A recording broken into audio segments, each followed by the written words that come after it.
UP scholarship योजना में कैसे आवेदन किया जा रहा है उसकी संपूर्ण जानकारी आज के इस वीडियो में हम आपको विस्तार पूर्वक देने जा रहे हैं।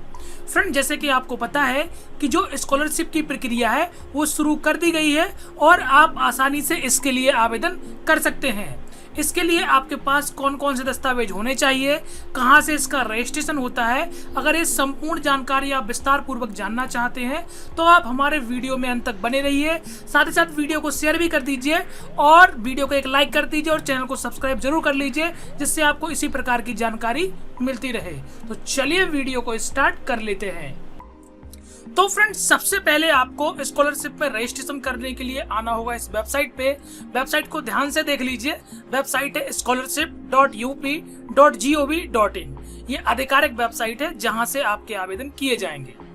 अब देखिए, आवेदन करने के लिए क्या करना है। जैसे आप यहाँ पर आएंगे तो यहाँ पर पहले तो आपको जानकारी देखने को मिल जाएगी, तो फिलहाल आप यहाँ पर देख लीजिए, लेकिन हम आपको विस्तार पूर्वक बताएंगे तो आप इसी से सब कुछ सीख जाएंगे। यहाँ पर आने के बाद देखिए लिखा है स्टूडेंट के बाद यहाँ पर लिखा है रजिस्ट्रेशन। तो अगर आप नया रजिस्ट्रेशन कर रहे हैं तो आपको रजिस्ट्रेशन पे क्लिक करना है, और अगर आप किसी का रिन्यूअल करेंगे तो रिन्यूअल पे क्लिक करना है। फिलहाल हम नया करने वाले हैं तो हम रजिस्ट्रेशन पे क्लिक करेंगे। क्लिक करते ही आप देखेंगे आपके सामने इस प्रकार से पेज आएगा, जहाँ पर देखिए सबसे पहले समाज कल्याण विभाग ST SC और जनरल कैटेगरी, उसके बाद है पिछड़ा वर्ग कल्याण विभाग OBC कैटेगरी, फिर है यहाँ पर अल्पसंख्यक का, और उसके बाद देखिए लिखा है समाज कल्याण विभाग उत्तर प्रदेश अस्वच्छ पैसे में लगे माता पिता अभिभावक के कक्षा 9-10 के अध्ययनरत। तो फ्रेंड्स, इस कैटेगरी में ये सारी कैटेगरी यहाँ पर दी गई है और हमें जो आवेदन करना है वो एक OBC के कैटेगरी का करना है। आप जिसका करना चाहते हैं उसी कैटेगरी का चयन करेंगे। और देखिए हम प्री मैट्रिक को यहाँ पर चुनेंगे क्योंकि हम प्री मैट्रिक का करना चाहते हैं। फ्रेंड्स, एक यहाँ प्री मैट्रिक होती है, एक पोस्ट मैट्रिक होती है और एक post matric other than inter होता है। प्री मैट्रिक में फ्रेंड 9th और 10th आता है, पोस्ट मैट्रिक में आपका 11th और 12th आता है, और जो पोस्ट मैट्रिक अदर देन होता है इसमें 12th से ऊपर की जो क्लासें होती हैं, जैसे BA हुआ, BSc हुआ, या उसके अलावा BTech या और भी जो हुई है जैसे कि LLB हुआ, वो सारे पोस्ट मैट्रिक अदर देन में आते हैं। तो हम एक 9th का करने वाले हैं तो हम प्री मैट्रिक पे क्लिक करेंगे। क्लिक करते ही देखिए इस प्रकार से पेज आएगा जहां पर सबसे पहले हमें रजिस्ट्रेशन करना होगा। तो देखिए यहाँ पर लिखा हुआ है, कुछ महत्वपूर्ण जानकारी से आपको पढ़नी है। सबसे पहले लिखा है रजिस्ट्रेशन फॉर्म छात्र या छात्र द्वारा सही जो है इसे भरा जाए, सही भरा जाए क्योंकि बाद में दिक्कत होती है। उसके अलावा यहाँ पर जो नाम है अंग्रेजी भाषा के कैपिटल लेटर्स में भरा जाए, और पासवर्ड 6 से 12 अंकों में आपको देना है। तो फ्रेंड्स, यहाँ पर जो आप नाम देंगे वो आधार कार्ड के हिसाब से देंगे। मोबाइल नंबर आप वो देंगे जो आधार में रजिस्टर्ड है। इन बातों का आपको ध्यान रखना है। तो चलिए यहाँ पर हम सबसे पहले भरते हैं क्या जिला, जिस जिला आपका लगता है वो सिलेक्ट करिए। उसके बाद शिक्षण संस्थान क्या है आपको वो यहाँ पर बताना है। तो जैसे ही आप यहाँ जिला सिलेक्ट करेंगे उसके बाद देखिए इस प्रकार से पेज आ जाएगा, जहाँ पर फिर आपको सबसे पहले अपना शिक्षण संस्थान का चयन करना होगा। तो यहाँ पर देखिए आप अपने शिक्षण संस्थान का चयन कर लीजिए। तो मान लीजिए मैं यहाँ पर शिक्षण संस्थान चुन लेता हूँ। अब आपको यहाँ पर देखिए अपना वर्ग चुनना है कि आप किस जाति समूह से आते हैं, तो वो हम यहाँ पर चुन लेंगे।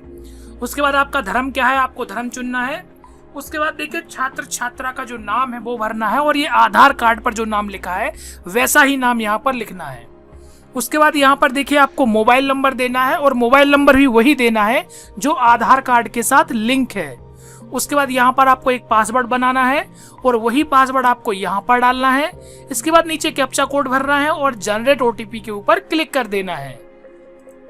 तो देखिए जैसे आप OTP से वेरीफाई कराकर सबमिट करते हैं तो इस प्रकार से आपका रजिस्ट्रेशन कंप्लीट हो जाएगा और आपको ये रजिस्ट्रेशन स्लिप मिल जाएगी।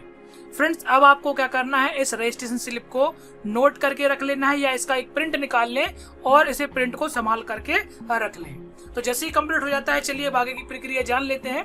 तो इस नंबर को क्या करना है, आपको यहाँ से कॉपी करना है और इसके होम पेज पे चले जाना है।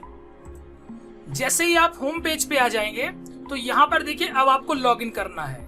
तो आप स्टूडेंट में जाएंगे, फ्रेश लॉगिन में जाएंगे और प्री मैट्रिक स्टूडेंट लॉगिन पे चले जाएंगे। यहाँ पर आने के बाद देखिए क्या करना है, जो रजिस्ट्रेशन संख्या मिली है वो आपको यहाँ डालना है, मोबाइल नंबर आपको यहाँ डालना है, पासवर्ड आपको यहाँ डालना है, और ये आपको कैप्चा कोड भरना है और सबमिट के बटन पर क्लिक करना है। अगर पासवर्ड आप भूल गए हैं तो यहाँ से फॉरगेट भी कर सकते हैं। तो चलिए हम यहाँ पर सबमिट करके लॉगिन करते हैं। लॉगिन होने के बाद देखिए इस प्रकार से पेज आ जाएगा। अब आपको यहाँ पर स्टेप बाय स्टेप इस आवेदन को कंप्लीट करना है और यहाँ पर देखिए 7 स्टेप दिए हैं, 7 स्टेप में आपको ये कंप्लीट करना है। तो पहला स्टेप हमारा रजिस्ट्रेशन हो गया, रजिस्ट्रेशन जो स्लिप है वो प्रिंट हो गया। अब देखिए यहाँ पर लिखा है डिजी लॉकर से सत्यापन, तो यहाँ पर हमें डिजी लॉकर से सत्यापन करना होगा। तो चलिए फ्रेंड्स, हम यहाँ पर डिजी लॉकर सत्यापन के ऊपर क्लिक करते हैं। क्लिक करते ही देखिए इस प्रकार से पेज आपके सामने आ जाएगा। तो चलिए अब हम यहाँ पर देखिए क्या करते हैं, click here to DigiLocker verification पे क्लिक करते हैं और ओके के बटन पर क्लिक करेंगे। तो अब हम देखिए यहाँ पर डिजी लॉकर की वेबसाइट पर चले जाएंगे। हमें अलाउ लोकेशन पे क्लिक करना है, इससे परमिशन अलाउ हो जाए। अब जब आप यहाँ पर पहली बार आ रहे हैं और आपका अकाउंट नहीं बना है तो सबसे पहले आपको यहाँ पर अपना अकाउंट बनाना होगा, और अगर अकाउंट बना है डिजी लॉकर का तो आप आसानी से उसे लॉगिन कर लेंगे। तो फ्रेंड्स, अकाउंट नहीं बना है तो देखिए साइन अप पे क्लिक करेंगे, यहाँ पर हम आधार नंबर डालेंगे और नेक्स्ट के बटन पर क्लिक कर देंगे। अब यहाँ पर देखिए आधार रजिस्टर्ड मोबाइल नंबर पर ओटीपी भेजा गया है, यहाँ पर ओटीपी डालना है और सबमिट करना है। इसके बाद देखिए आपके सामने पिन बनाने के लिए विकल्प आएगा, जहां पर आपको अपना 6 डिजिट का एक एम पिन सेट करना है, और एम पिन जैसे ही आप सेट कर लेंगे उसके बाद देखिए इस प्रकार से ये पेज आएगा जहां पर आपको परमिशन अलाउ करना होगा और ये आपका आधार का डाटा फेच करेगा। मैं यहाँ पर देखिए अलाउ कर देता हूँ।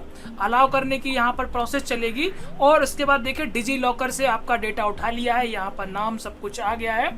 उसके बाद हम देखिए यहाँ पर वेरीफाई डिटेल्स पे क्लिक करेंगे। जैसे ही हम वेरीफाई डिटेल्स पर क्लिक करेंगे तो हमारा डिजी लॉकर का जो सत्यापन है वो भी यहाँ पर कंप्लीट हो जाएगा। अब हम देखिए अगले स्टेप में बढ़ेंगे, जहाँ पर लिखा है छात्रवृत्ति हेतु आवेदन पत्र भरें, इस पर हमें क्लिक करना है। क्लिक करते ही देखेंगे हमारे सामने ये आवेदन फॉर्म आएगा। अब एक एक करके हमें इसमें जानकारी को कंप्लीट भरना होगा। तो सबसे पहले देखिए लिखा है विगत स्कूल का नाम, फिर उसके बाद देखिए गत स्कूल का परीक्षाफल, यहाँ पर लिखा है पूर्णांक, यहाँ पर प्राप्त अंक, कक्षा जिसमें आप अध्ययन कर रहे थे वो आपको बताना है, कक्षा में प्रवेश की तिथि कब थी, बोर्ड का पंजीकरण क्रमांक क्या है, आपका बोर्ड का नाम क्या है। फ्रेंड्स, ये जो पंजीकरण क्रमांक है ये आपको आपके स्कूल कॉलेज से मिलेगा। उसके बाद देखिए आपका ट्रांसफर टीसी सर्टिफिकेट, वो आपको नंबर यहाँ पर डालना है। फिर जिन पर स्टार मार्क है वो भरना जरूरी है, जिन पर स्टार मार्क नहीं है वो आप बाद में भी भर सकते हैं या खाली छोड़ सकते हैं। उसके बाद देखिए लिखा है ट्रांसफर सर्टिफिकेट का दिनांक क्या था। उसके बाद आपको नीचे चले आना है और नीचे आने के बाद देखिए यहाँ पर लिखा है आपका पिन कोड, आपका ईमेल आईडी, माता का नाम, उसके बाद आपका उत्तीर्ण वर्ष, उसके बाद आपका विद्यालय का नाम।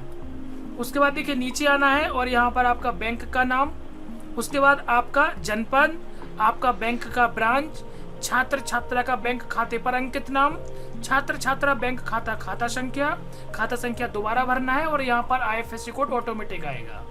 उसके बाद देखिए इतनी ही जानकारी भर के आपको सबमिट के बटन पर क्लिक करना है कैप्चा कोड भरने के बाद। तो चलिए ये हम कैप्चा कोड भरते हैं, फिर चेक मार्क लगाते हैं, फिर सबमिट करते हैं ये जानकारी भरने के बाद। इसके बाद देखिए जब आप जानकारी भरकर सबमिट करते हैं तो इस प्रकार से पेज आएगा जहां पर लिखा है आपका आवेदन की पुष्टियां सफलतापूर्वक भरी गई हैं। आवेदन पत्र 2024-25 पूर्ण करने के लिए अगला चरण का प्रयोग करें। तो यहाँ पर क्या करते हैं, हम होम पे क्लिक करते हैं और देखिए हम अगले चरण पर पहुंच जाएंगे। अब यहाँ पर देखिए अगला चरण है आवेदन को संशोधित करें। उसके बाद देखिए यहाँ पर लिखा है आय जाति प्रमाणीकरण हेतु, यहाँ पर देखिए आय जाति प्रमाणीकरण हेतु लिखा है, यहाँ पर क्लिक करते हैं। अब यहाँ पर देखिए हम आय प्रमाण पत्र डालते हैं और प्रमाण पत्र क्रमांक डालते हैं और कैप्चा कोड भर के इसका वेरीफाई कर लेते हैं। तो यहाँ पर देखिए आय प्रमाण पत्र आवेदन फॉर्म संख्या डाल दी है, आय प्रमाण पत्र क्रमांक डाल दिया है, कैप्चा कोड भर के हम गेट डेटा पे क्लिक करेंगे। तो यहाँ पर देखिए इसने यहाँ पर सत्यापन किया है और देखिए यहाँ पर लिखा आ गया है कि ये इस प्रकार से इनकी जानकारी है, इतनी इनकी इनकम है। हमें यहाँ पर क्या करना है, वेरीफाई इनकम डिटेल्स पे क्लिक करना है और ये हमारा सत्यापन कंप्लीट हो जाएगा। तो चलिए कुछ सेकंड का यहाँ पर टाइम लगेगा। अब देखिए यहाँ पर बोल रहा है कि जाति प्रमाण पत्र संख्या का सत्यापन होगा, तो ऐसे ही हम जाति डालते हैं और उसको वेरीफाई करा लेते हैं। तो देखिए इस प्रकार से हम जो है अपना जाति प्रमाण पत्र भी सत्यापन करा लेंगे। तो ये प्रक्रिया भी हमारी कंप्लीट हो गई। अब देखिए यहाँ पर है प्रमाणीकरण हेतु आधार नंबर डालें और हमारा ये प्रक्रिया भी कंप्लीट होगी। तो यहाँ पर देखिए हमें क्या करना है, लिखा है आधार नंबर डेमोग्राफिक डिटेल्स, तो यहाँ पर आधार नंबर आएगा, ठीक है। यहाँ पर दोबारा आधार नंबर डालना है और कैप्चा कोड भर के इसे भी वेरीफाई करना है। इसके बाद देखिए ये आधार सत्यापन भी कंप्लीट हो जाएगा और हमें अब आगे स्टेप पर चले जाना है। तो चलिए हम पर अगले स्टेप पे चलते हैं इसके। तो देखिए आधार प्रमाणीकरण के बाद अब आपका एनपीसीआई सत्यापन हेतु यहाँ पर क्लिक करना है और अब आपको यहाँ पर अपना एनपीसीआई सत्यापन क्लिक करना है। तो इस प्रकार से पेज आएगा और यहाँ पर आपको चेक एनपीसीआई स्टेटस पर क्लिक करना है और आपका एनपीसीआई सत्यापन किया जाएगा।